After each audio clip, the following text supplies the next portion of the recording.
কলকাতা পুলিশের কত ক্ষমতা আছে মনোজ বার্মার ওই দিন দেখা হবে। যেন হঠাৎ করে আবারও উত্তপ্ত হয়ে উঠেছে বাংলাদেশ ভারত সম্পর্ক। বিশেষ করে ময়মনসিংহের ভালুকায় শ্রমিক দীপু দাসের নির্মম হত্যাকাণ্ডের খবর ভারতের একাধিক মিডিয়াতে প্রকাশ হওয়ার পর তীব্র ক্ষোভ ও প্রতিবাদ জানায় ভারতীয়রা। দিল্লি, আগরতলা ও শিলিগুড়ির পর এবার বিক্ষোভের কেন্দ্রবিন্দু হয়ে উঠেছে কলকাতা শহরও। গত কয়েক সপ্তাহের অস্থিরতা ও বাংলাদেশে ভারতীয়দের ভিসা প্রদান স্থগিতের প্রেক্ষাপটে এবার নতুন করে হুমকির আগুন জ্বালিয়ে দিয়েছেন পশ্চিমবঙ্গ বিধানসভার বিরোধী দলনেতা শুভেন্দু অধিকারী।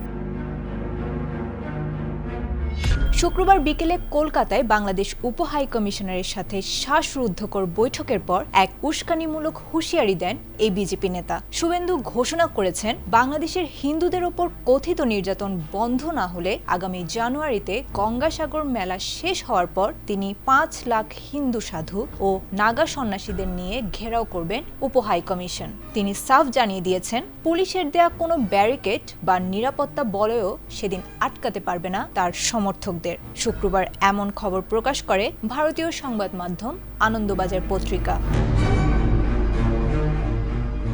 শুভেন্দুর ভাষায়, বাংলাদেশের 2 লাখ হিন্দু সমস্যার সম্মুখীন হলে তারা বসে থাকবেন না। জানুয়ারিতে 5 লাখ সাধু নিয়ে আসবেন এসব ব্যারিকেড ভাঙার জন্য। এর আগে গত সপ্তাহেও বিজেপি ও হিন্দুত্ববাদী সংগঠনগুলো উপহাইকমিশনে হামলার চেষ্টা চালালে পুলিশ লাঠিচার্জ করে পরিস্থিতি নিয়ন্ত্রণে এনেছিল।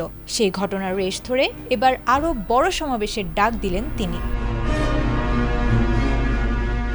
মূলত ভালুকায় পোশাক শ্রমিক দীপু দাস হত্যার ঘটনাকে কেন্দ্র করে ভারতের হিন্দুত্ববাদী দলগুলো একে সাম্প্রদায়িক হত্যাকাণ্ড হিসেবে প্রচার করছে।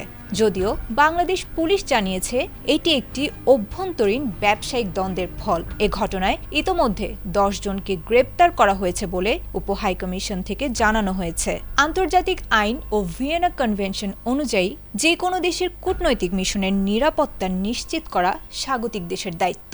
তবে শুভেন্দুর এই 5 লাখ সাধু সমাবেশের হুমকি পশ্চিমবঙ্গ রাজ্য প্রশাসন ও বাংলাদেশের পররাষ্ট্র মন্ত্রণালয়ের জন্য নতুন করে গভীর উদ্বেগের কারণ হয়ে দাঁড়িয়েছে। বর্তমান উত্তপ্ত পরিস্থিতিতে এই হুমকি দুই দেশের দ্বিপাক্ষিক ও সীমান্ত সম্পর্কে নতুন কোনো সংকটের ইঙ্গিত দিচ্ছে কিনা এখন সেটি দেখার বিষয়। Desk report, ATN Bangla.